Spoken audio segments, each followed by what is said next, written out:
이 시대 표적 시리즈 두 번째 표적을 구하는 세대라는 제목으로 말씀을 전하겠습니다. 이 땅을 살아가는 사람치고 여러분 호기심이 없는 사람은 한 사람도 없을 것입니다.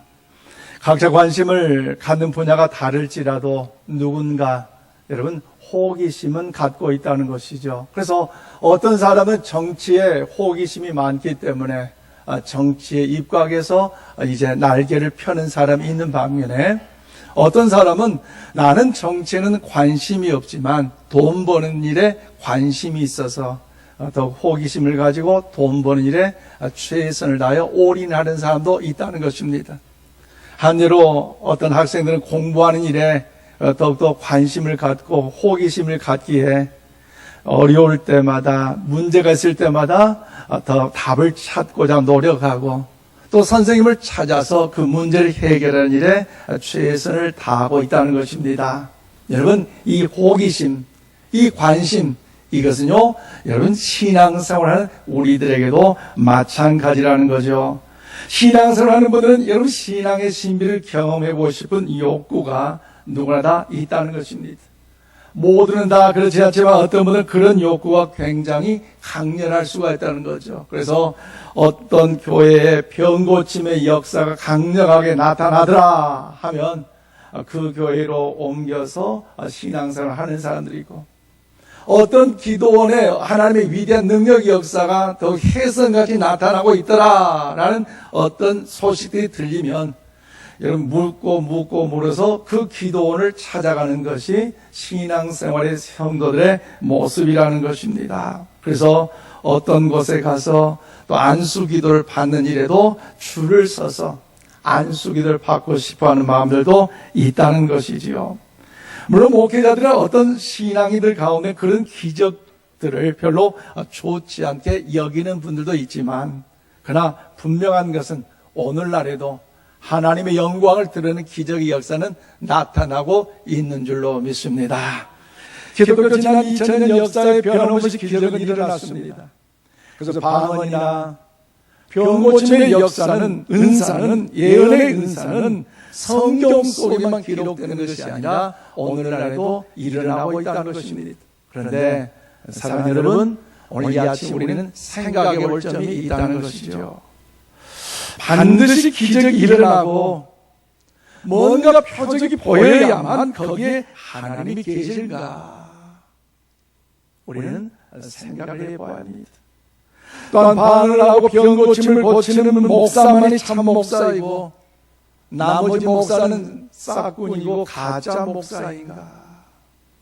더 나아가서 병고침의 역사가 일어나지 않는 교회는 죽은 교회요. 하나님의 성령의 역사하지 않는 교회인가? 우리는 생각해 볼 필요가 있다는 겁니다. 왜 여러분 앞에 서 있는 이남국 목사가 여러분 그런 욕심이 없겠습니까? 요즘같이 신종 코로나19 문제로 전 세계가 두려움 가운데 전염되어 죽을까봐 불안에 떨고 있을 때에 하나님께서 강력하고 그것도 크고 위대한 그 신의 은사를 저에게 주신다면 뭔가 저를 당하여 주여 팍 일어나고 주여 하면 건강하게 주여 하면 뭔가 또 질병이 있는 데다 치료될 수 있다는 것, 하나님의 영광을 나타낼 수 있다는 것, 감기 있는 자가 여러분 뚝 떨어지고 병상에 누워있는 자가 더 회복되어 있다는 것, 그로 인하여서 여러분 더욱더 예배당에 나와 예배 드린다면 얼마나 좋겠습니까? 또 사업을 하신 분들 요즘 얼마나 어렵습니까? 그런데 그곳에 가서 하나님 예배하며 기도할 때에 하나님께서 능력의 은혜를 그 사업이 잘 되므로 10의 1조를 100만 원, 1000만 원 얼마나 드린다면 얼마나 좋겠어요. 또 상심하는 자, 낙심하는 자, 시험 든 자를 찾아가서 주의 이름으로 권면하고 기도하고 있을 때 저들을 향하여서 그들의 마음이 이제 녹아지고 더 나아가 일평생 죽도록 충성한다면 일꾼이면 얼마나 좋겠습니까? 그런데 하나님께서는 은혜의 은사는 저에게 주셨지만 특별히 강력하고 위대하고 화려하고 화끈한 그런 신의 은사는 저에게 안 주신 것 같아요. 여러분 그러면 여러분 목사가 와서 기도를 해 주었는데 암에 걸린 성도가 여러분 병이 나을지도 않을 뿐만 아니라 그 병이 호전되지 않는다고 해서 목사는 여러분 가짜 목사입니까? 오늘날 오랫동안 신앙생활하고 그리고 성경을 많이 공부했다는 성도들 가운데도 그런 생각을 하고 있는 분들이 있다는 것입니다. 어쩌면 뭔가 특별한 것을 기대하는 신앙인들이 시대가 어렵고 혼란스러울 이 시대에 더 많이 있다는 것을 우리는 부정할 수 없을 것입니다. 그래서 오늘 본문 말씀 보면 바리새인과 사두개인들이 예수님을 찾아왔습니다. 오늘 보면 1절 말씀입니다. 바리새인과 사두개인들이 와서 예수를 시험하여 하늘로부터 오는 표적 보이기를 청하느냐고 말씀하고 있습니다. 그렇습니다. 바리새인과 사두개인들이 예수님을 찾아와 예수님을 시험하는데 어떤 시험합니까? 하늘로부터 오는 표적을 예수님께 보여달라는 것입니다. 여기서 하늘로부터 이 표적에 대한 자체는 무엇입니까? 예수님 자신이 친히 메시아라는 사실을 보여주라는 것입니다. 그렇다면 사랑하는 여러분, 왜 바리새인과 사두개인들이 예수님께 표적을 보여달라고 이야기합니까? 이미 예수님께서 수많은 표적을 나타내 보여주셨어요. 특별히 많은 이적을 행하셨고 천국 복음을 증거하시면서 예수님 자신이 메시아라는 사실을 분명하게 보여주셨어요. 오늘 보면 앞서 마태복음 15장 20절 이하의 29절 이하의 말씀을 봐도 예수님께서 말을 못하는 사람을 고쳐주셨고 장애인의 온전하게 낫게 해주셨고 다리 저는 사람을 더욱더 고쳐주셔서 걷게 하셨고 앞이 보이지 않는 시각장애인의 눈을 띄우셔서 그 표적과 이적을 주님은 친히 보여주셨어요. 그 기적을 보는 많은 사람들이 놀랍게 여김으로 이스라엘 하나님께 영광을 돌렸고 그 자리에 여러분 무엇보다도 바리새인과 사두개인들도 함께 그 자리에 있음으로써 이스라엘 하나님께 영광을 돌릴 때에 그렇게 생각을 했을 것입니다. 그런데 그렇게 그 자리에 있던 이 바리새인과 이 사두개인들이 이제 와서 또다시 예수님께 요구를 하고 있습니다. 무슨 요구요? 표적을 보여달라는 것입니다. 표적을 보여달라는 것입니다. 이 표적을 보여달라고 하신 이것은요, 오늘 본문의 내용인데 거기에는 단분히 악의적인 의도가 숨겨져 있다는 것이죠. 예수는 그런데 그들의 태도를 하시고 그들의 요구에 단호하게 거절하시면서 4절에 이와 같이 말씀하고 있습니다.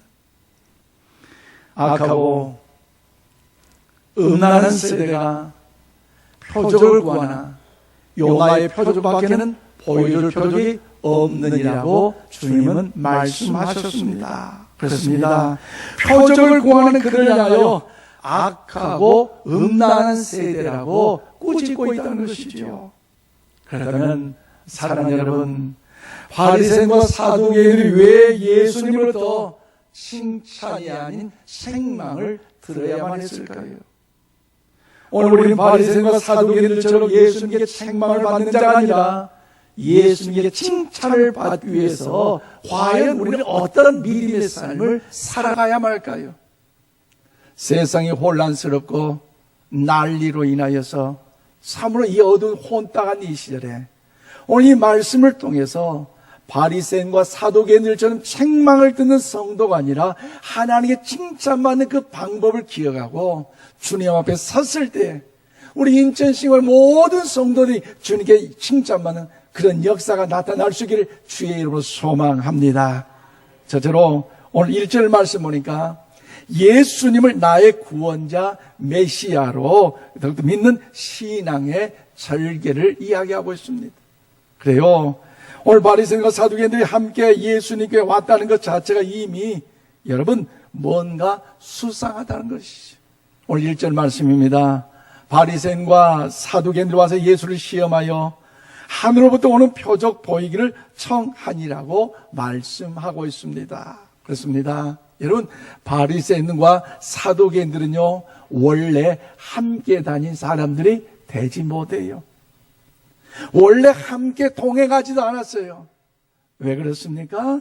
그들은 서로의 사상이나 추구하는 바가 여러분 달랐다는 거죠.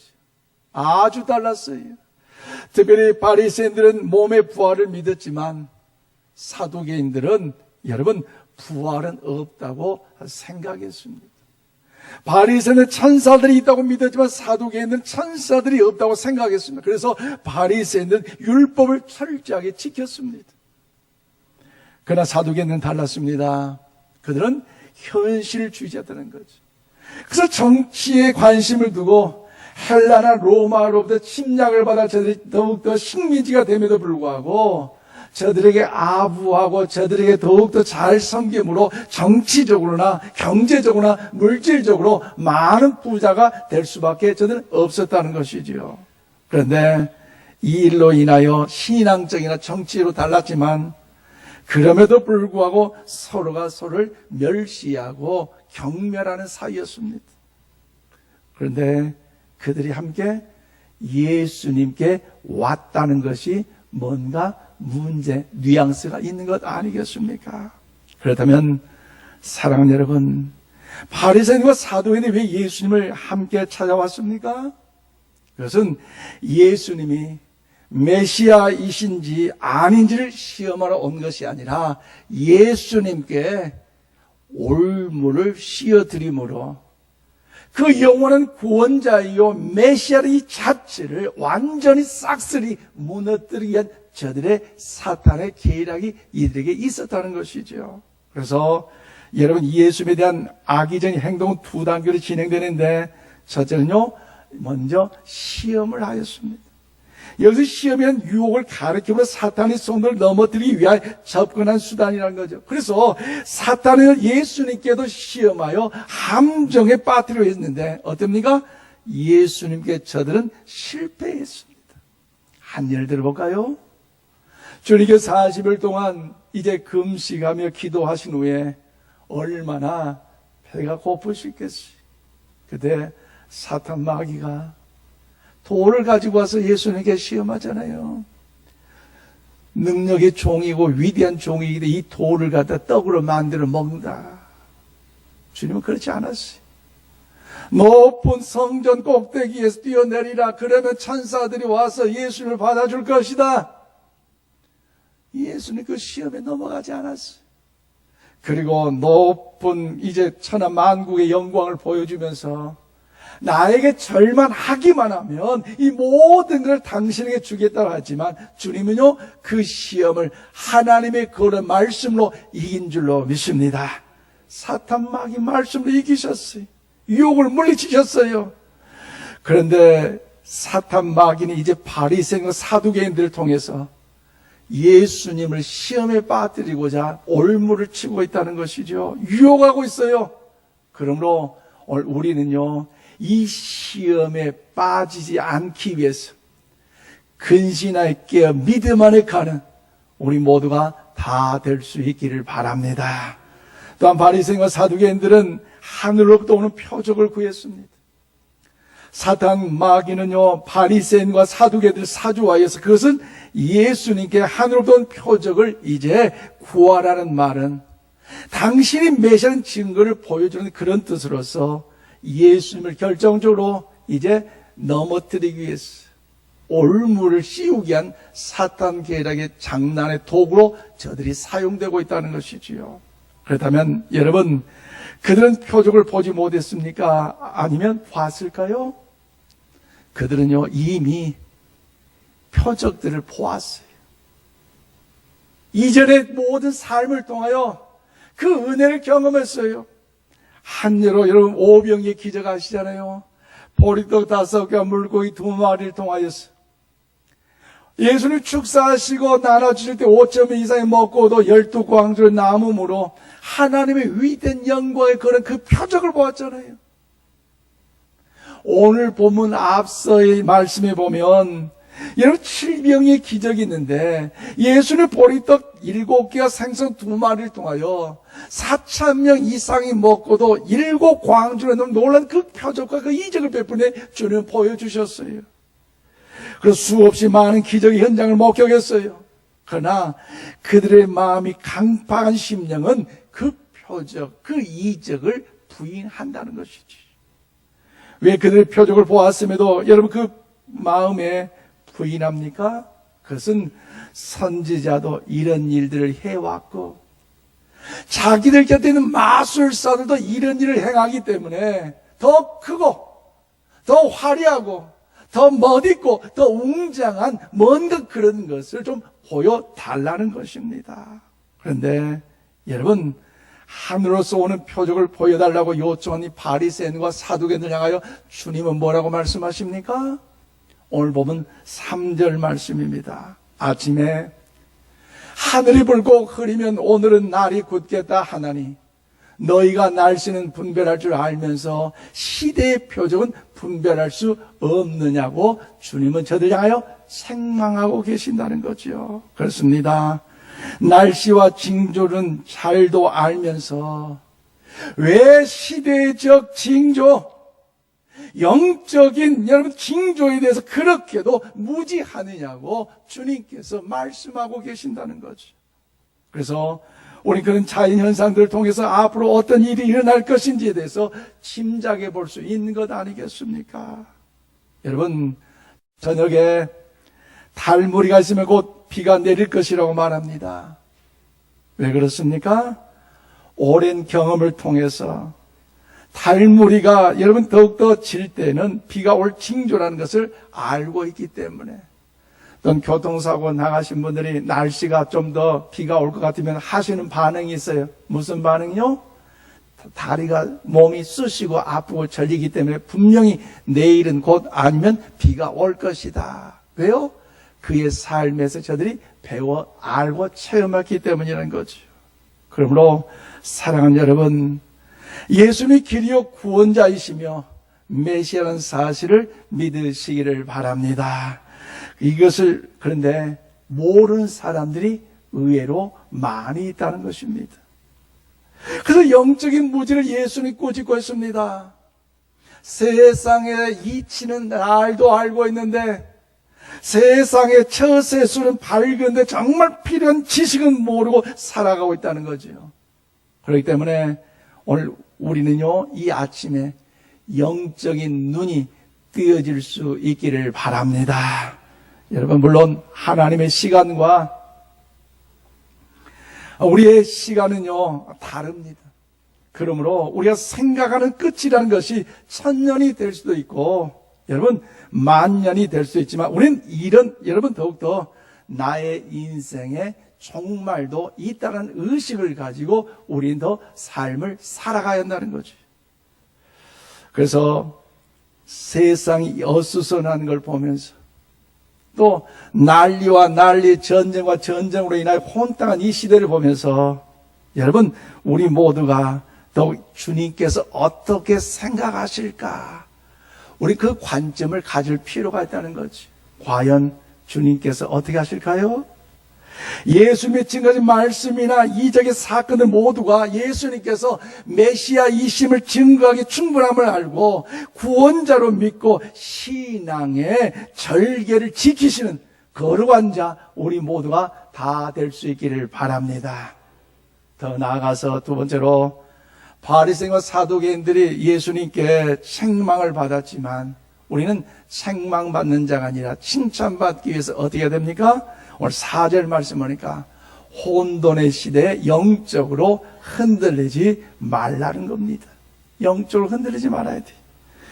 결국 예수는 그들에게 하늘로서 오는 또 다른 표적을 보여주시길 거부했습니다.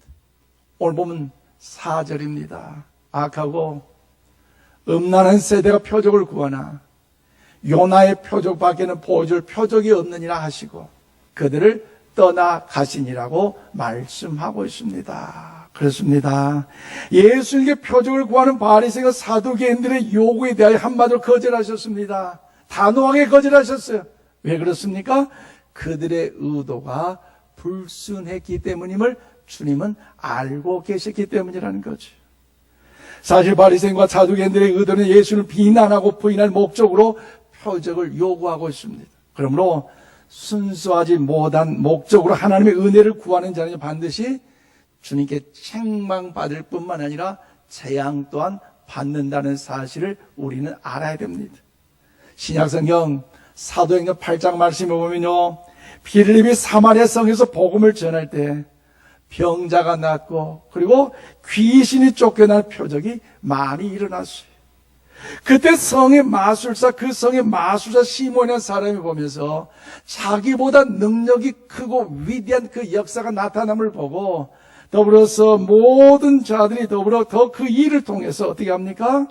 자기보다 더 센 것을 보면서 사도들이 돈을 주며 이제 성령을 받게 할 능력을 달라고 요청할 때에 베드로가 그것을 저주하는 바람에 이제 시몬이 손바닥이 발바닥이 되도록 비는 사건을 우리는 알 수가 있어요. 그러므로 사랑하는 여러분, 하나님의 자녀 우리가 하나님 앞에 나아갈 때 우리는요 영적으로 흔들리지 않고, 여러분 가난한 심령, 옛동안 심령으로 나갈 때에 우리 모두가 하나님께 복을 받게 될 줄로 믿습니다. 또한 오늘 예수님께서 표적을 구하는 바리새인과 사두개인의 요구에 대하여 어떻게 반응하십니까? 아예 표적을 보여주지 않았다는 것입니다. 표적을 보여주지 않았어요. 예수님께서 표적을 보여주지 않겠다고 단호하게 선언하셨는데 왜 그렇습니까? 그것은 하나님을 떠난 인간의 모습은요, 교만과 자만과 오만에 빠져서 스스로 여러분 재앙과 멸망을 초래해 왔기 때문이라는 것이죠. 그래서 표적을 보여줘도 믿지 않는 심령들이 더 이상 은혜는요 필요가 없기에 마치 진주를 돼지에 던지고 가기 때문에 예수님이 위선된 사람들과 함께 있기를 거부하셨고, 그리고 예수님은 그들 곁을 떠나셨음을 오늘 성경은 말씀하고 있습니다. 그러므로 사랑하는 여러분, 하나님께서 우리에게 준 최고의 표적, 여러분 무엇이라고 생각합니까? 하나님이 저와 여러분에게 준 최고 중에 최고의 표적은요, 여러분 거룩한 말씀이 기록된 성경인 줄로 믿습니다. 아멘이십니까? 신구약 66권 하나님의 위대한 표적이에요. 그래서 이 표적, 이 성경 말씀이 우리 하나님께서 우리에게 주신 위대한 표적임을 이 아침 우리 모두가 믿으시기를 바랍니다. 그래서 성경은요, 성도에게 주신 하나님의 최고의 선물이에요. 그런데 이 시대는요, 여기저기 다 진리라고 외치고 있어서 혼돈, 혼란의 시대를 우리가 살아가고 있어요. 똑같이 성경을 보는데 다른 소리 합니다. 그래서 영적 혼란이 빚어지고 있습니다. 여러분, 성경에 있는 이야기를 하긴 하지만 성경 구절을 인용한다고 해서 성경적인 이야기가 아니에요. 여러분, 성경 구절을 제일 많이 이용한 때가 어딘지 아십니까? 사이비 집단 이만희 신천지에서 성경을 많이 이용하고 있어요. 특별히 이들은 성경을 더 잘 활용하고 있지만 그것은요, 이용하는 것이 순종하는 것이 아니라 구절만 이용하고 있다는 거죠. 그런데 다음 주에 제가 말씀드리겠지만 최근에 이만희 씨, 그 신천지 자기가 교주고 총재인데 그분과 함께 동고동락했던 세컨드, 여러분 김남희 씨라는 분이 신앙의 자유를 선포를 했어요. 며칠 전에. 그래서 방송, 신천지에서 탈퇴했던 무리들과 함께 내가 이만희 씨와 함께 살아봤는데 이만희 씨가 구세주가 아니고 메시아가 아니고 진리가 아니다. 저는 한갓 인간에 불과하다. 그래서 신천지에 있는 사람들 회개에 돌이켜 나오라는 그 말을 그가 이야기를 했어요. 신천지가 까발려졌어요. 이제 곧 그 사진과 더불어 동영상이 또 나올 텐데 다음 주 자료를 여러분과 함께 말씀을 나누겠지만, 여러분 신천지 이단들 하나님의 말씀인 진리를 진리로 가르치지 않고 자기의 유익을 위해 가르치고 있다는 것이죠.